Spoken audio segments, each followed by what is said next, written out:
Une entreprise sherbrookienne ou sherbrookoise élimine les PFAS de l'eau potable. Si vous ne savez pas c'est quoi les PFAS en réalité, ce sont des substances chimiques utilisées dans la fabrication de divers objets, appelés contaminants éternels.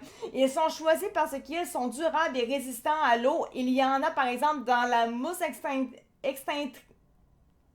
extinctrice ou dans les vêtements en Gore-Tex, mais aussi dans plusieurs items qu'on a au quotidien qu'on va utiliser qui finissent dans les dépotoirs comme les emballages, le maquillage, la soie dentaire, bref, toutes sortes de choses pour de vrai. Les PFAS se retrouvent dans l'environnement notamment en raison de l'eau rejetée par les sites d'enfouissement puis dans l'eau qu'on boit, tout simplement. Et ça, juste avant d'aller plus loin, c'est un texte écrit, ça provient premièrement de Radio-Canada et c'est écrit de Laurence Frappier, publié hier à 8h28. Donc voilà, on va continuer ça maintenant. Au pays, Santé Canada a établi la concentration maximale de PFAS permise dans l'eau potable à 30 nanogrammes par litre.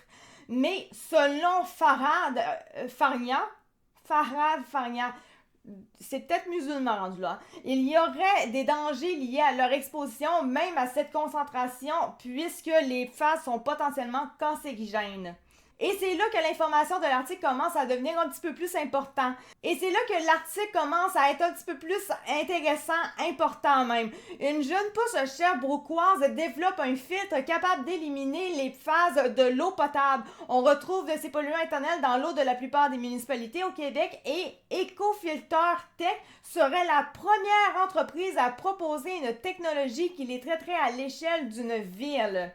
En gros, on parle de résine échangeuse d'ions. Le produit développé par la compagnie EcoFilter Tech, c'est un polymère, une macromolécule synthétique. On le retrouve sous forme de petites billes blanches qui absorbent et capturent les phases présentes dans l'eau.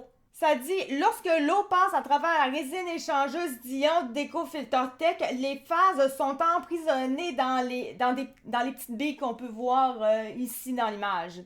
Ensuite, la technologie d'une autre entreprise qui travaille en partenariat avec EcoFilter Tech permet de neutraliser les phases récupérées avant de les rejeter dans l'environnement sous une forme inoffensive.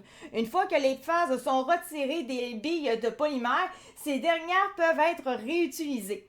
Dans ses tests en laboratoire, EcoFilter Tech a pu régénérer 6 fois sa technologie pour le moment. Maintenant, ce que l'entreprise souhaite, ça serait de commercialiser son produit, mais à grande échelle. D'ailleurs, le mois dernier, EcoFilter a reçu un investissement de 950 000 $ de cycle H2O, cycle Momentum et Innovobot, excusez, je le dis pas tellement bien, pour développer sa technologie.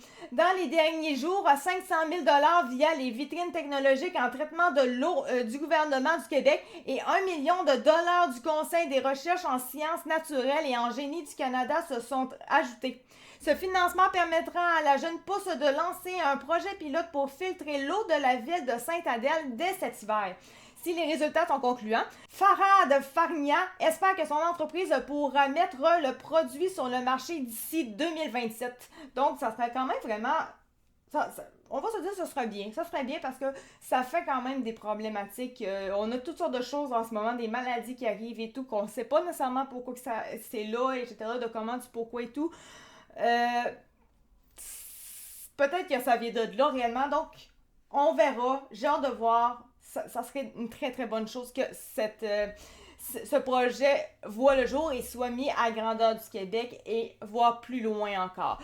Donc sur ce, voilà, c'est tout pour aujourd'hui. Merci de m'avoir écouté. C'était Actu 4 de True Fact et on se revoit pour une toute prochaine vidéo. Merci, ciao, bye!